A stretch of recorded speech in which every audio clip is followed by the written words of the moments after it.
Yeah, welcome back to what the papers are saying. I am Vivian Lokko. So which stories made headlines this week?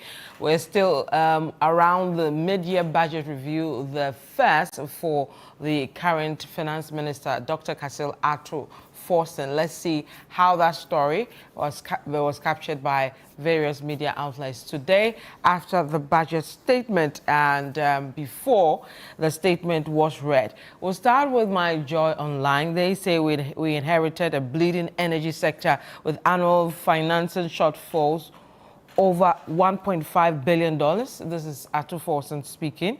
If you go to Channel 1 News, from the budget, they come up with this headline saying government uncovers 14,000 unverified workers after payroll audit. This is, of course, the Finance Minister Ato Forson speaking. Let me take you to the Nation's newspaper graphic. They say government deploys AI to tackle smuggling and port fraud after 1.6 billion Ghana cedi customs revenue loss. Finance Minister speaking. And finally, from this story, we'll take you to City Newsroom. They say Ghana not out of the woods yet, but there's hope. This is Ato Forson speaking. So those are some of the big stories around the budget statement, which was read on Thursday afternoon by Finance Minister Ken Ofori-Atta. We'll move away from, actually, Dr. Casil Ato Forson, that's the current Finance Minister. We'll move away from that. We'll take you to the demolitions being undertaken by Greater Accra Regional Security Council, the latest to do with those demolitions. Let's take you to Channel 1 News. They say demolition of illegal structures resumes at Sakum Ramsar site. Graphic Online, more structures demolished at Ramsar site. Let's take you to City Newsroom. Linda Oklu, 2 months enough for Ramsar site encroachers to relocate. So those are some of the stories around that demolition exercise, which has been resumed and being led by the Greater Accra Regional Minister herself, Madam Linda Oklu. We'll move away from that. We'll take you to the Mahama Cares bill passage. It's been a big story this week following its passage this week.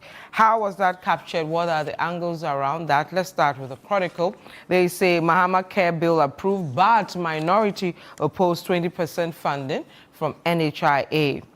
Daily Guide says Mahama Cares bill passed amid minority opposition.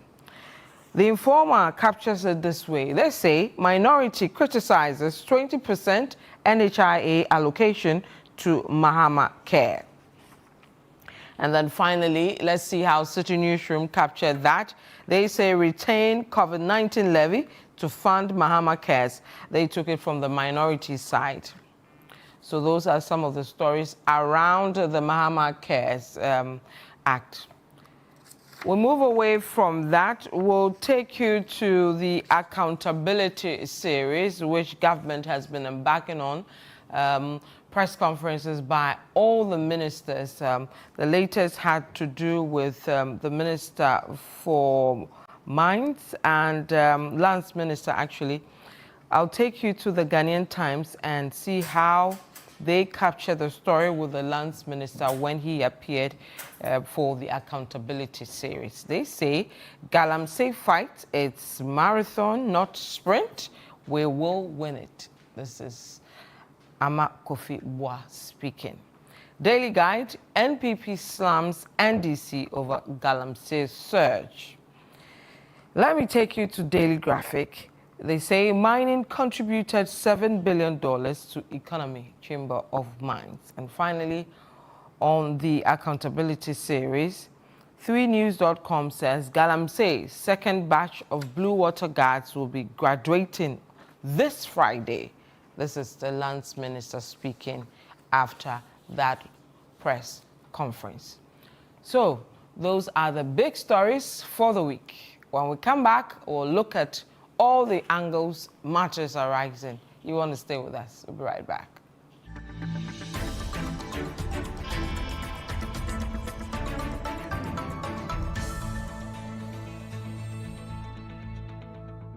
I run for socialization and for good health. My will is my power, power, power, power, power, power, power, power, power.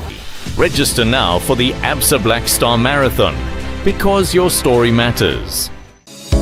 Drowning in deadlines, data running wild. Let's fix this together. Join the evolution. Join the sharpest minds in HR at the HR Connect Conference 2025 on August 8 at the Marvin Peak Hotel, Accra, under the theme Empowering HR Excellence, Leveraging Data, Resilience, and Wellness for a Thriving Workplace. It's not just another conference. It's strategy, tech, wellness, and a few smart laughs too. Panels, keynotes, real talk, and real solutions. Let's lead, connect, and transform the way we work. For further inquiries and bookings, please call on 0541 222 365 to secure your seat. HR Connect Conference 2025. Lead, connect, transform.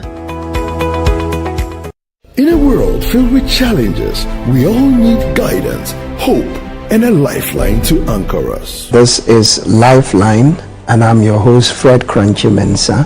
From social issues, relationship challenges, and family matters, Lifeline is here to inspire, uplift, and guide you on your journey. Where we give you support, where we hold your hand through the valley and through the thick and thins of life. Join Bishop Fred Crunchy Mensa. I welcome you especially to Lifeline. Every Tuesday and Thursday at 10 p.m. right here on Channel 1 TV. Let's walk this path together, strengthen our faith, our families, and our lives. Lifeline, because every soul deserves a guiding light. Tune in to Lifeline on Channel 1 TV and let's grow together.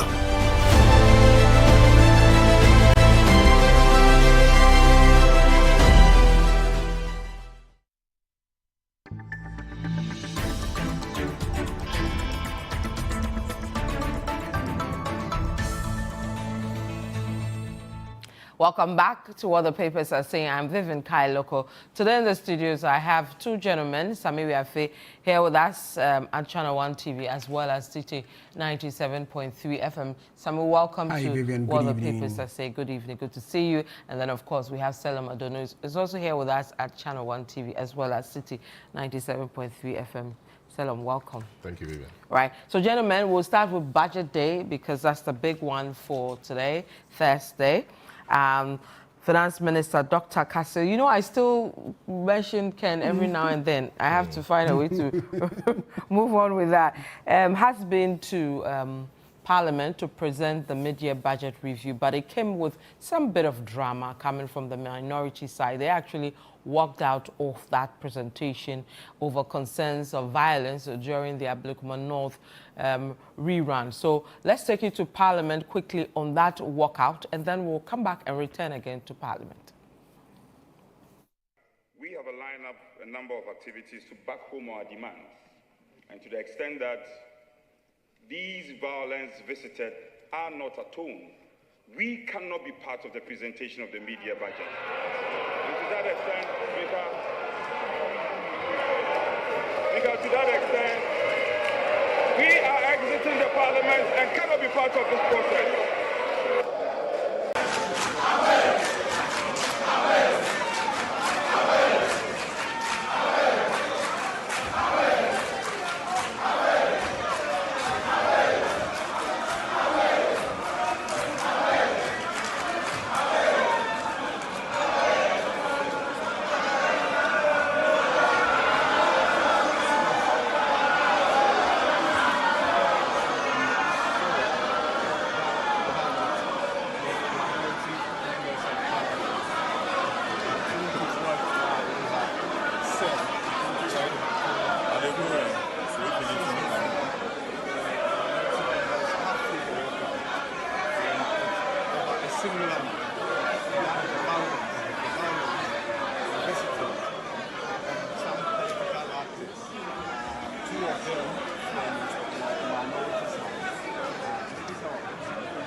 So subsequently, the minority petitioned the president over the violence we saw at the Ablekuma North election rerun, as well as the diplomatic mission and Cordeo, among others. So, gentlemen, interesting times. It looks like the minority is doing a lot of walkouts.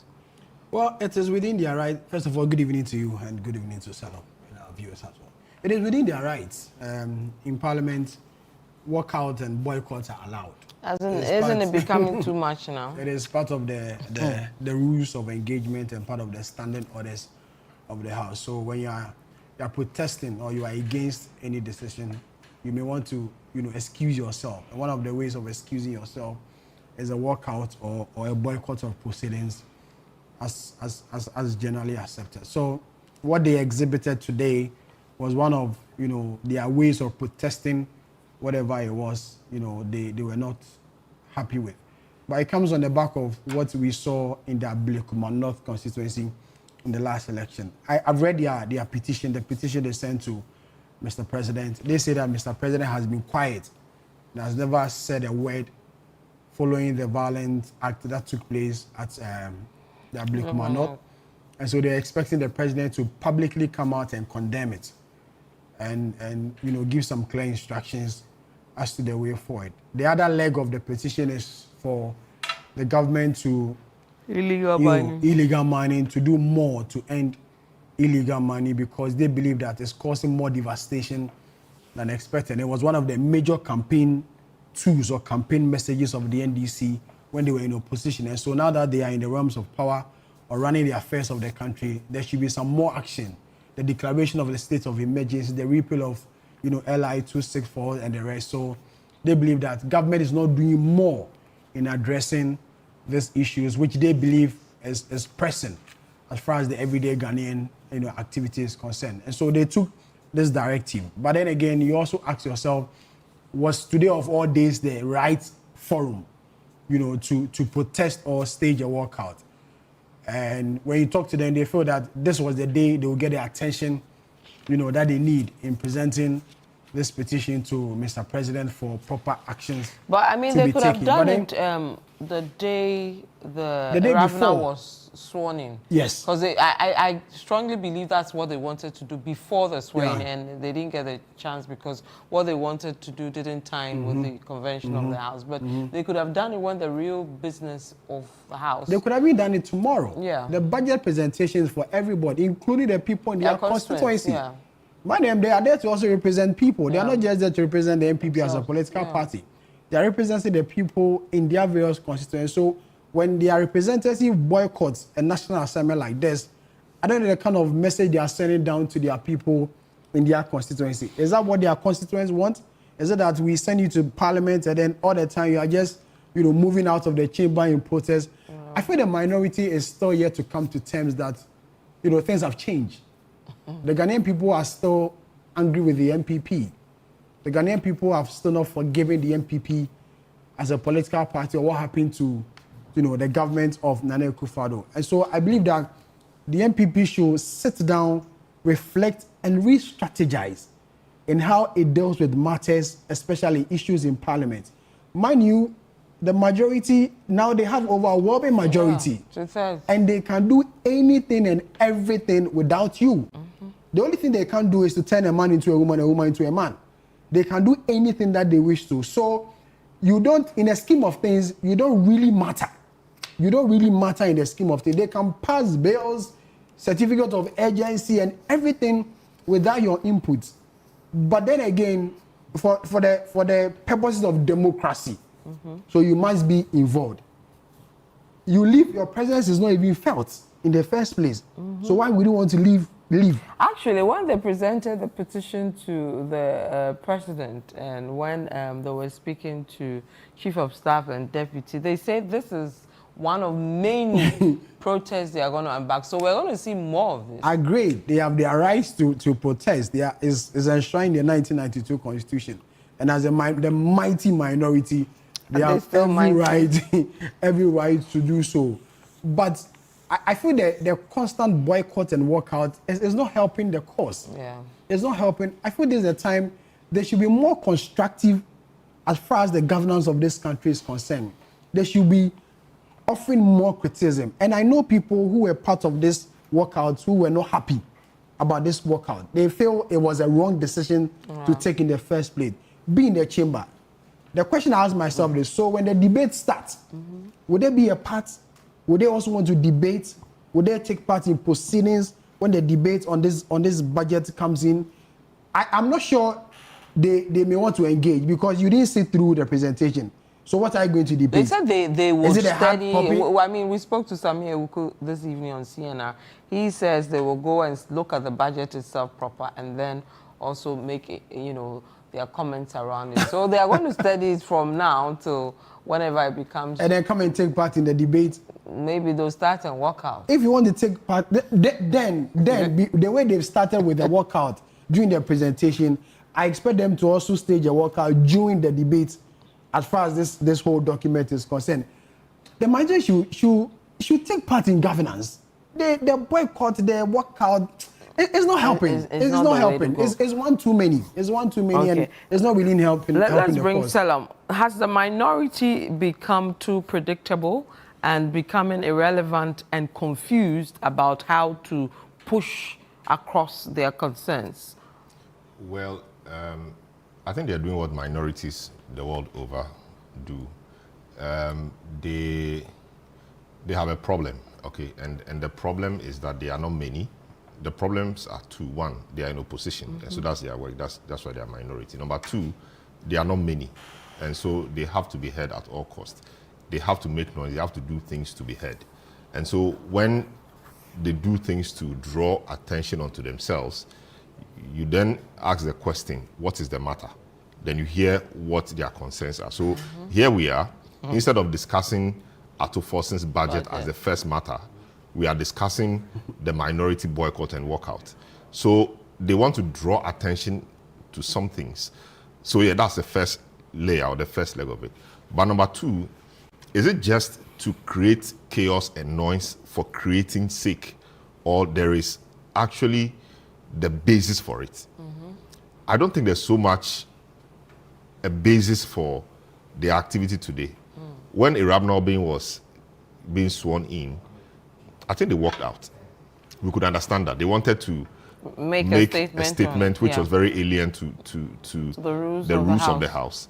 And sometimes I wonder why people like Afenyomakin and Anodompre try to push it. Because they are rules. There's a reason why they are rules. So when he wanted to make the statement, I watched Speaker's face. Speaker was surprised. And so he said, okay, he wanted to hear from the majority leader on the unconventional thing the minority wanted to do. It's strange to the rules of the House. So if you know the thing is not allowed, why do you want to do it? And because they will not allow you to do it, you want to walk out. She cannot have tantrums, and because he will not have it, you throw tantrums and things. It's a crying minority. I think they need to sit up, and I expect people like Patricia P.J., Patrick Boama and Co, who are within the ranks and who are seen as people who bring a lot of maturity to bear on issues, to be seen talking and to be seen, influencing the likes of Afenyomakin and Anodompre, who are for the drama and antics. Today's boycott or walkout, I think it was very unnecessary. It was uncalled for. The escalation wasn't there. There was nothing. Okay, there was nothing. But again, here we are talking about it. It's one thing creating attention or drawing attention to yourself, and it's another thing drawing wrong attention to yourself. Yes, we are talking about them, but the matters was this the appropriate forum to do so? Yes, everybody was watching, so people know they are not there. Of course, the good side of it was that the House was generally calm, and we could do this in good time. But I think they need to sit down. They need to refine their strategy properly. If the minority wants to be effective, this is not how we do it. State your point. Let's move. And presenting petition to president, yes, it's good. Diplomatic corps, they will become tired at some point. Diplomatic corps, they will become tired at some point. They will become tired. And the presidency, yeah, they will take the petition and all of that. But what are their issues? They are complaining about Ablekuma North. Yes, we've sat here and we've condemned the violence that occurred at Ablekuma North. But these are people who quote unquote, were beneficiaries of Ayawaso West Wuogon. And as we speak, the president set up a commission of inquiry. After a while, there was no action. People were shouting and everything. He came out with a commission of inquiry. That commission of inquiry had very eminent people on it. It did its work. And till date, no action, as far as we know, palpably has come out from that commission of inquiry. The persons who were to be compensated, the persons who were to be offered apology, the people who were to be prosecuted, etc. Nothing has happened. So what was the point of setting up the commission of inquiry? It was just to waste our time and to also indemnify people, quote unquote, from proper prosecution. Because by the law, once you go through a commission of inquiry, you cannot really be prosecuted in court. Yeah. So that was to offer them some indemnity. A sitting member of parliament, no matter his conduct, was assaulted by a hoodlum. Nothing was done about it. A guy was shot in the foot, in his foot. I hear a footballer, and now he can't do anything. And many other people. The state found nothing wrong with that, issued a white paper. Nothing has been done about it, and these people are there. And now you go to Ablekumanov, some violence there, but the difference between the violence in Ayawaso West Wuogon and this one was that the Ayawaso West Wuogon violence was what people have described as state-sponsored terrorism on people. It was a certain group or special group of military people or national security people hooded, dressed in a certain manner we had never seen before, who went to the place. And it was even difficult to tell who, authorized them or sanctioned that operation. Yeah. So that was who holding guns. What were they doing there? It was a polling station. That happened. This is the second one, Ablekumanov, which is bad as well, was between two political parties. We don't even know that for a fact. But of course, because they were fighting among themselves, we assume that they are from the two political parties. So far, what have we seen? We've seen the police go into action. We've seen the interior minister, who is in charge of national security as well, move to one of the biggest victims, Hawa Kumsin, on the day of the event to ensure she's fine. Though the event was bad, we've seen some of these. And we understand the police have arrested 2 or 3 people. 2 suspects. And we expect things to happen. So the concerns they raised are concerns being dealt with anyway.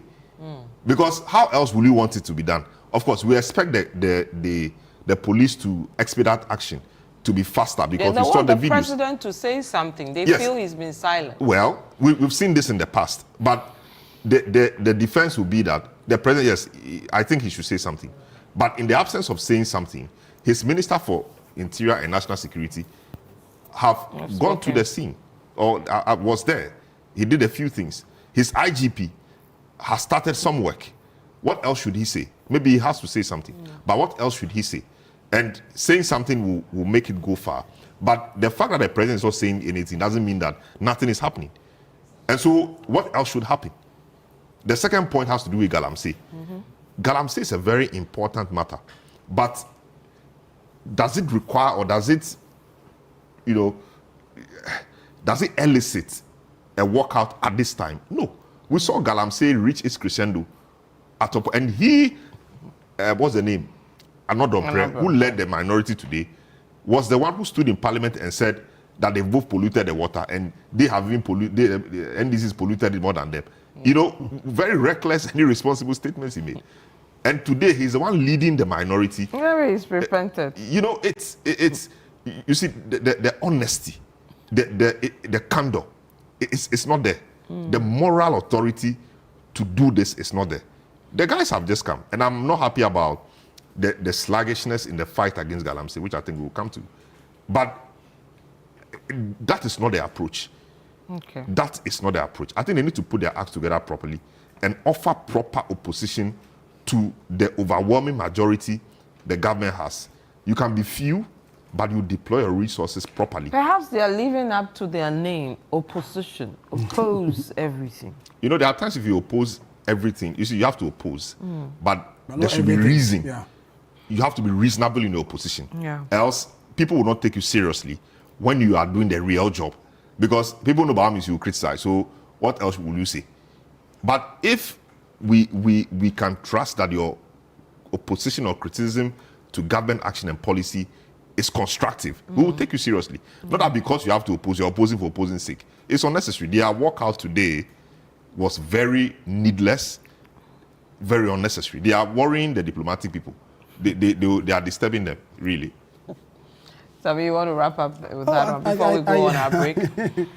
I think Salom has really said it, and I repeat my earlier comment. I feel they should sit down and re-strategize well, because it gets to a time where your mere presence annoys people, your mere comments annoys people. So I feel they should sit down and re-strategize well and see how they can be, an alternative to the Ghanaian people. Now it looks like they are not really prepared to be the alternative. They must really sit down well and become the alternative that Ghanaians will look up to in terms of difficulty. Okay, it's what the papers are saying. I am Vivian Lokko here with Seloma Donu as well as Sami Wiafe. When we come back, we'll look at the finance minister, what he has been presenting to the lawmakers as well as Ghanaians. Stay with us, we'll be right back.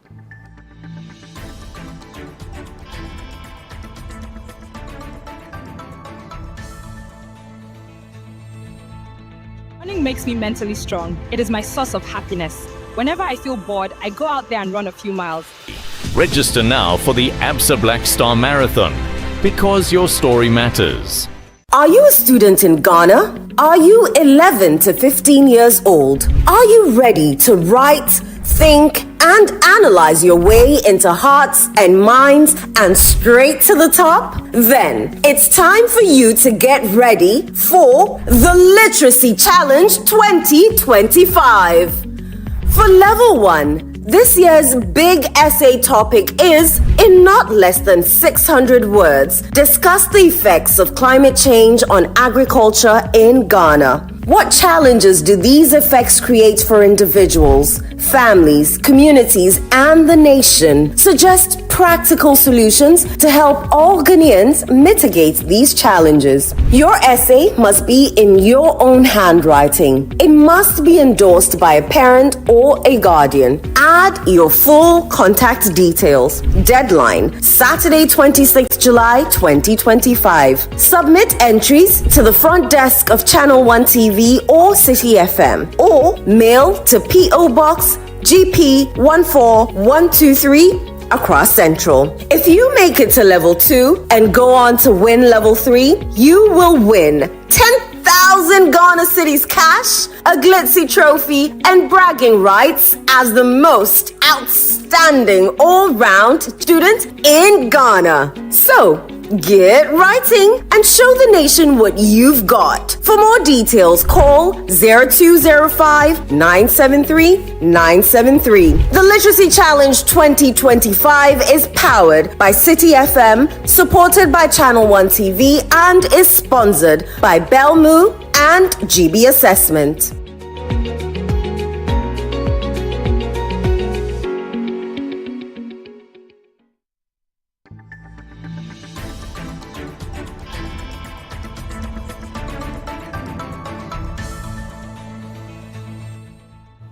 Yeah, welcome back to what the papers are saying. I am Vivian Lokko. We'll move to the finance minister himself. He has been presenting the mid-year budget statement to Parliament. Let's go to Parliament and take some of the highlights from that statement. The audit service has completed 91% of the payroll audit.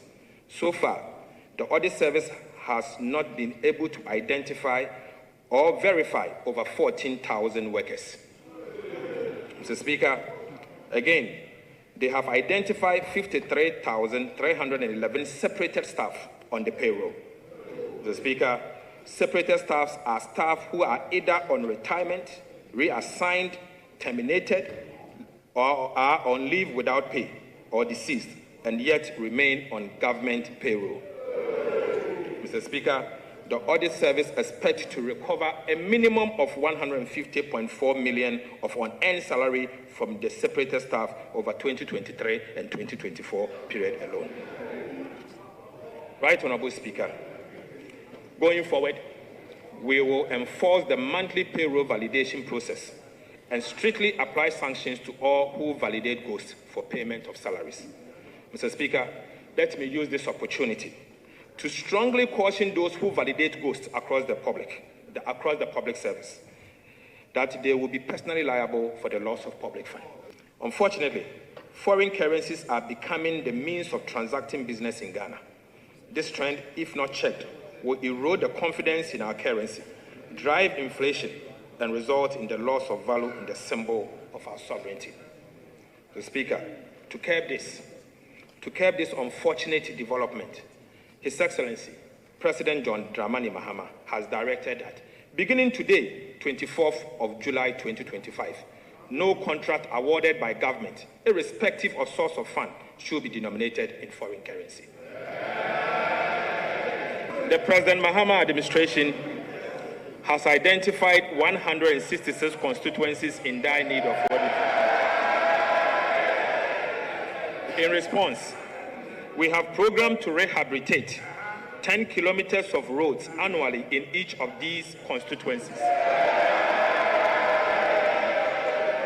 Mr. Speaker,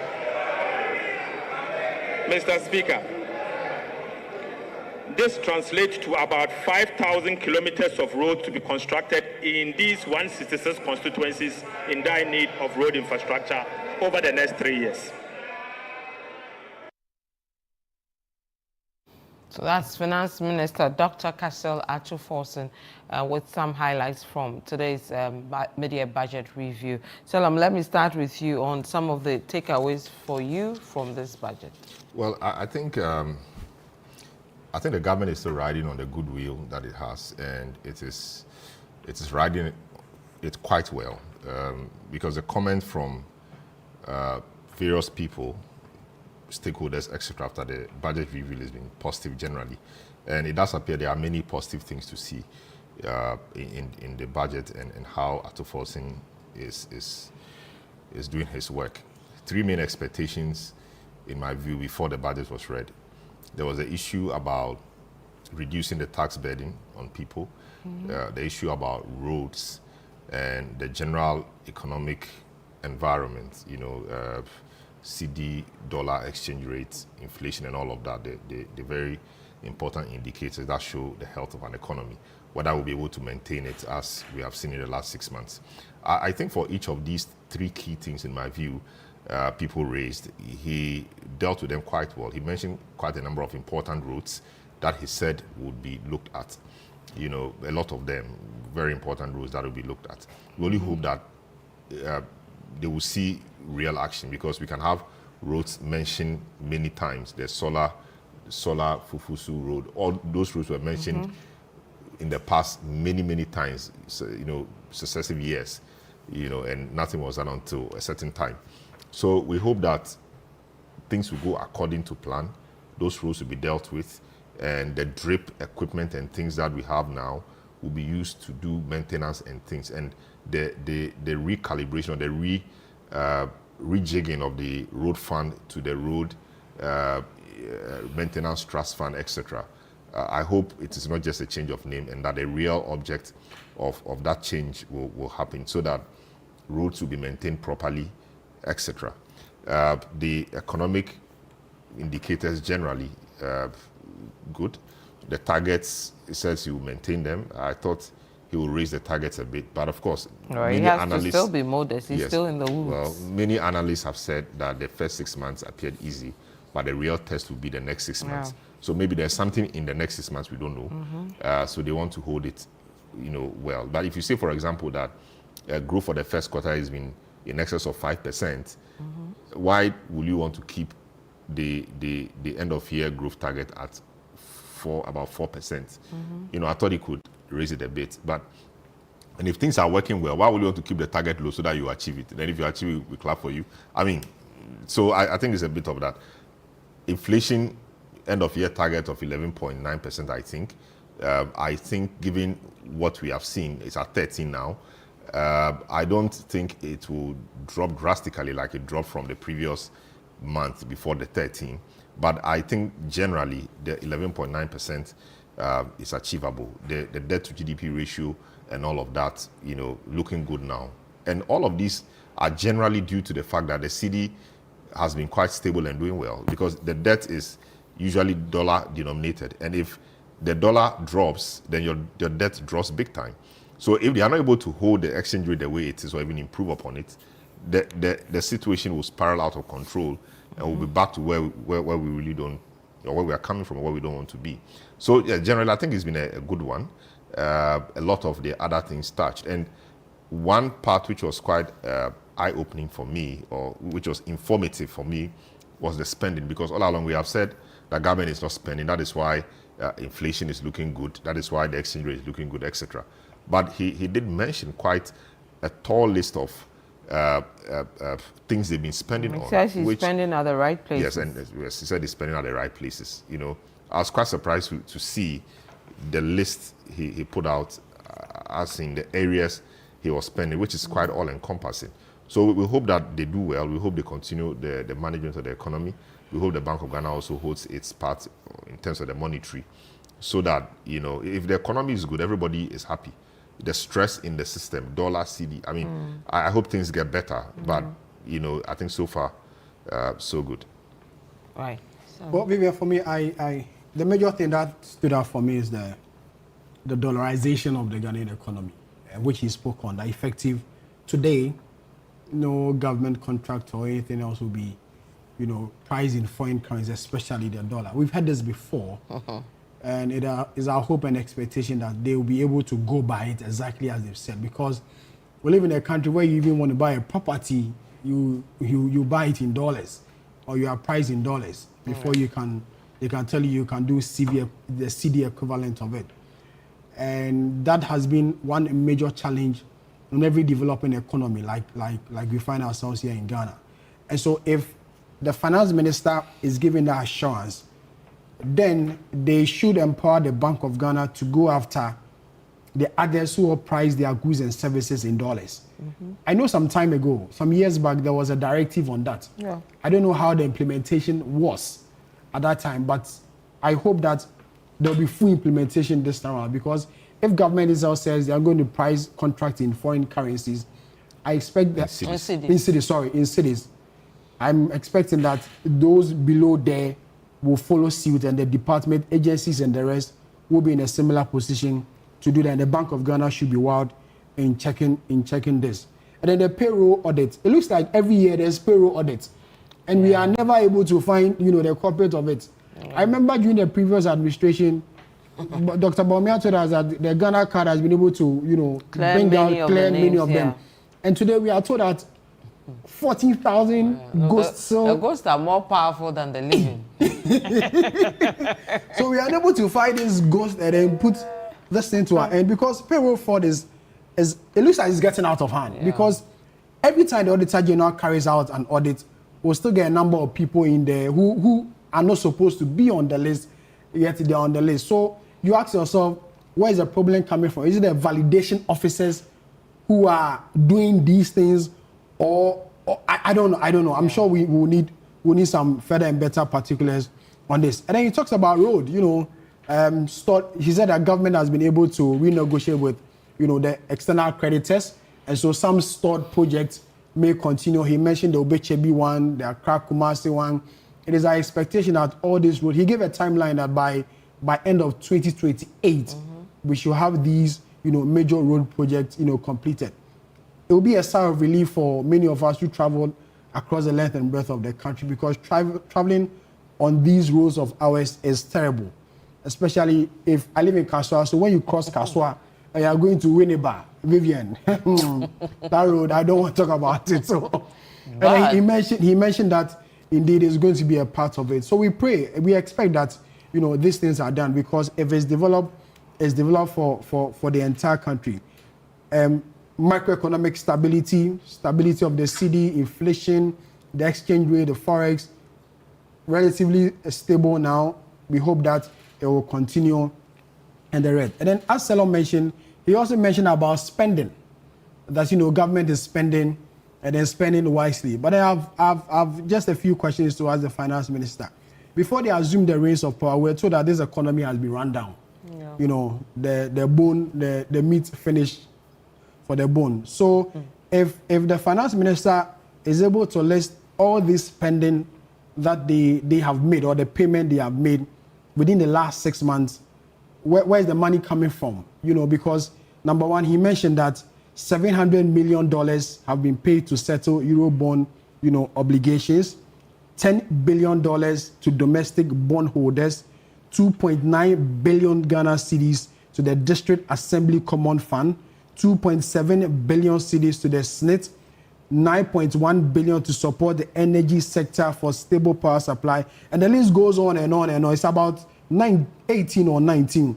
So within the last 6 months, government has been able to raise this huge amount to, make all these payments, or they were funds which were there already, and government is drawing from the consolidated fund to make this payment. I think we need to get some explanation, because economy that has been run down, as they made us believe, I'm not sure we'll be able to generate this huge amount of money to meet its obligation and settle all these payments within the last 6 months of this administration. So we need a bit of explanation as to how come they were able to raise this amount of money, because the government has told us that they're not going to borrow. And they've not told us any borrowing yet. We've not seen any agreement in Parliament for any loans or borrowing. So where did we raise this amount of money from? Well, they still have some of their revenue streams coming in. The problem was the judicial use of the other revenues from the previous government. I mean, from the day you come into government, there's still the revenue stream still coming in. Now you have to decide where this money, how am I going to use it, where am I going to use it. And remember, they've also said they've cut down on certain things and they are hoping to make some gains with that. So you definitely there'll be some revenue inflows coming in. I agree with you, but they have to give us the details of what is coming in. Yes, what is coming in, and how they've been able to raise this amount of money in terms of the payments of these obligations are concerned. All right. There's something called the reordering of business. Right. So that's why he said they are spending at the right places. When I mean, towards the latter part of last year, we saw, for just a random example, about free SHS and how feeding became a problem. When Mahama came, or when the government came, he just made an order that the food that they have in store for A, B, and C, they should move everything and give them to the schools. You understand? And that changed the narrative. It wasn't as if they had now gone to farm or they had now gone to buy foodstuff. There was some foodstuff somewhere, I've forgotten. But he just made the order that buffer stock or some people to just move all those foodstuffs meant for this and send it to the schools so the schools can eat and be fine. To date, we've not heard those complaints that they do not have food, that in the night the education minister will go to Presec or go to some school to go and see whether it's true or not. That hasn't happened. Did they go to farm afresh to bring produce? No. It is called a reordering of business. And it is where your priorities are. That's why I'm not surprised you said they are spending at the right places. What happens is that every day money comes. I mean, every day money comes. Money comes every day. There are funds. I mean, there's NHRL, there's Get Fund, there is income tax. Money comes every day. So it's just a matter of you deciding how to spend it. Of course, I'm not saying that the previous government left zero in their account. I'm not one of those people who think so. But there's a thing to be said for prudent management and how business has been reordered. That's all it is, I think. All right. Let's move away from Parliament. Let me take you to the Ramsar side. The Greater Accra Regional Minister, Linda Oklu, together with RECSEC, have been back to that place to continue with the demolition exercise, removing structures in waterways, among others. Let's go there and see what she has been saying. The last time we came, we said any concerns, should be channeled to the MCE. And so we gave them 2 months because they are already aware that we'll still come back to make sure that the remaining structures will be done. I mean, you can attest to the fact that the last time we were here and this time it's been 2 months now. So 2 months is enough for them, whatever properties they have or whatever they have in their buildings. I mean, it should be off so that we can demolish the site. I'm not sure there are people living in the building. These are all new sites. They are all new buildings. So, I mean, this shouldn't be a problem for us. You are determined to pull them down? Oh, why not? I mean, we are here to do, justice to that. And so that's why we are here. There was a church building that was developing here. When we came, we were told that following your instructions, the owner has taken away their roofing and already started doing the demolition by themselves. Oh yes, but today we are here, so we'll have them, I mean, end the exercise, yes, complete the process. So the Greater Accra Minister appears to be very, pushing this. This is something that previous ministers struggled to do. Henry struggled to do, Titus struggled to do as well, and many others. But it appears she's pushing this and clearing the place. We pray she continues to have the steam and the support to be able to continue and finish it up. Because the previous regional ministers, as you mentioned, all started with the steam. At a point in time, the steam was minimized and they were able to, continue these acts. And, it's heartbreaking to see your investments go down. It's heartbreaking to see your structure, put all your investment in it. And then one day you are there, then, everything is pulled down because you bought the land at a place that you are not supposed to buy it. And I always blame the people who sell the lands to us, Vivian. They know very well that these lands are not supposed to be sold, but yet because of greed and selfishness, they will sell these lands to innocent and unsuspecting Ghanaians to go and put up structures there. And a year or 2 or 3, you see authorities coming that you are not supposed to build, your structures here. I ask myself, why do you do that? Why do you do that? I always give myself as an example. I bought a land. Even I bought a land somewhere here in Accra, and they told you, Charlie, come and do something on it. Quick. Start quickly. Start something. And apparently, they sold the land to like 3 people, including me, 4. So the fastest builder has it. I go there one day with workers to the site, and I see people working there, and then they told me, gentlemen, never step foot here again. I was like, okay, take the land. So run away. I didn't venture there again. No, I value my land. But then I asked myself that, why would you sell land to me? Yeah. And yet you pass back and go and sell it to another person, and then another person, and another person. Why would you do that? If you know that this place, you're not supposed to sell lands here, don't sell it. Vivian, on my road, the straight to my house, Pambros, it's supposed to be one of these rounds outside. But go and see how construction is going on there. They are filling the land with sand and everything just to put out structures there. I mean, you know very well you're not supposed to sell these lands. So why do you do that? And the authorities in the various assemblies, they watch on unconsent. They watch on Some unconsent. Are even in on it. And they will even hold your hand and bring you that, Charlie, I know the chief here, buy from this chief. Yeah. And they know very well they are not supposed to buy lands here. And they will give their permits for these lands to be sold and for these structures to be put up. Meanwhile, deep within them, they don't fear God.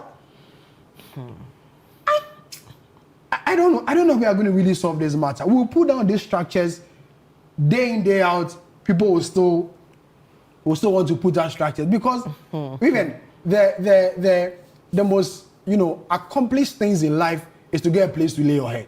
Especially when you say, "Oh, this is my house," and the pressure on society for every working class person is to have a house of your own. Yeah. And so anywhere and everywhere you will pass to get money to put up a structure, you will do. Yeah. And you end up buying lands at the wrong place. For me, I always say that the lands in Accra is finished.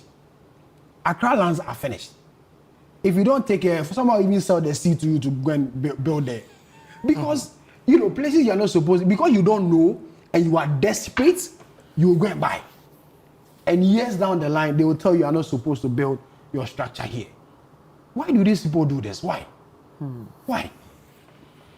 I pity the families. I saw a video of a young man and his family, moving out of their home because that building has been earmarked for demolition. Then I asked myself, where are they going to sleep? They put all their money, their investment in a structure. Where are they going to sleep? So for those who went through the right channel, sort of, and bought it from whoever, is there a plan to, I don't know, compensate them or, give them a new site and compensation? I don't know. I mean, the lawyers must come in. I don't know, because I'm told that before you buy a land, you must go to the Lands Commission to go and do a search. Yeah. Go and do a search there. How long does it take? Meanwhile, before you go and do that search and come back, they've sold the land to somebody else. That person will not go to Lands Commission and go and do a search.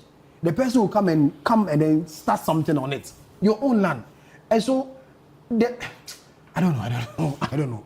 Shalom. So I bought the land from a chief, right? And now it's being demolished because I'm at the wrong place. I did my checks because some of them said the Forestry Commission came by some time back and said where they were was fine. They won't come to that place. Now they are clearing them. So who sorts me out now? Or that's it for me? There's no law that saves me from this? I mean, you've done the wrong thing. How did I do the wrong thing? You know, before you buy land, you do what we call due diligence. Yeah. Due diligence. Due diligence will help you know who actually owns the land, families to individuals who actually owns the land, whether indeed that area is state land or that area is captured in the plan of the area where you are buying is captured in the plan of the area as what? Is it a road? I mean, look at all of that. It's part of the due diligence. So when you go to the town and country planning, now called the Land Use and Spatial Planning Authority, LUPSA, they have all of these things there. The thing is that people don't want to spend a little more money to get these things sorted. And if you're going to buy a land and a person is telling you hurry up and build, that is a sign, that is a danger. Yeah. You don't do that unless you have too much money you want to waste. You don't do that. So if a chief sells the land to you and he's not supposed to sell the land to you, and that place is required for something else, or in the plan of the area, that place is supposed to be a road, or that place is supposed to be something. That's that's your own problem. The other part too is that the assembly. Happens to this chief. No, what happens to him? So then it will make it difficult for them to stop selling it to us. Yeah, so you can go to him and collect your money. But what they do is that they'll give you another place. Because you can give him 20,000. No, you it's called buyer beware. You should also take part of the blame. You give them, for example, you give him 20,000. The 20,000, he shares it for his elders in front of you, 5,000, 2,000. So if you are going to him to collect the 20,000, he doesn't have the 20,000 to give you. You know, there's buyer beware. You have to know, you have to be careful. You can go to him for your money. He will give you another place. You go and start, something else will happen. So you keep jumping from place to place. There's a part of it which is criminal. The state can deal with that person. Okay. You know, so there are a lot of things that can happen. But in the end, the buyer, you must be diligent. It's not every land they sell to you that you must buy. There was somebody who came to me and said they sold a portion of a land to her at Lashibi for 45,000 or 90,000 or something. I said, are you sure? Lashibi, 45,000? No, I don't think so. So it happened to be one of those Ramsar sites. So why in a hurry to? No, it's not correct. Don't buy it. Yeah. You want to pay some money to some chief and all of that, and in the end you are back to zero. If it's too good to be true, then indeed it's too good to be true. You don't have to put yourself through that. The assemblies have a role to play. They give these people permits. Even if you don't give the people permits to build, your job is to go around to be seeing whether people are encroaching on places they don't have to encroach. If you see them, stop them immediately. They don't do anything. They don't work. They just sit in the office. People come, they give them permit. They don't go on the ground, a lot of them. And there is trouble. There's nobody we hold accountable, so they keep doing it. Yeah. The point is that if the fiscal planning officers and people who are directly in charge of giving permits or ensuring that the right things are done in the areas are held accountable for some of these things, very soon we will stop. I mean, these problems will abate or will stop.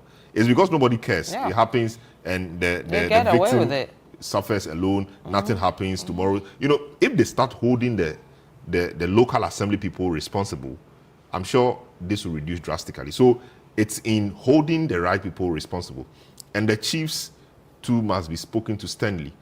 And general education. It's not every land you buy. Before you buy the land, check a few things so you are sure. You know, look out for the plan of the area, and get a lawyer involved. People go and buy land and they can't get a lawyer.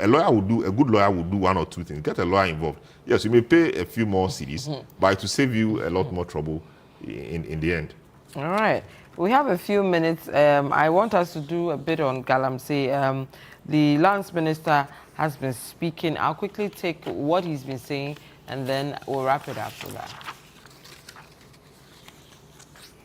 Port and the Ministry of Finance under the GRA Customs Division and the Ports and Harbours Authority, we have initiated a proactive tracking of all imports of excavators and earth-moving equipment from the point of entry.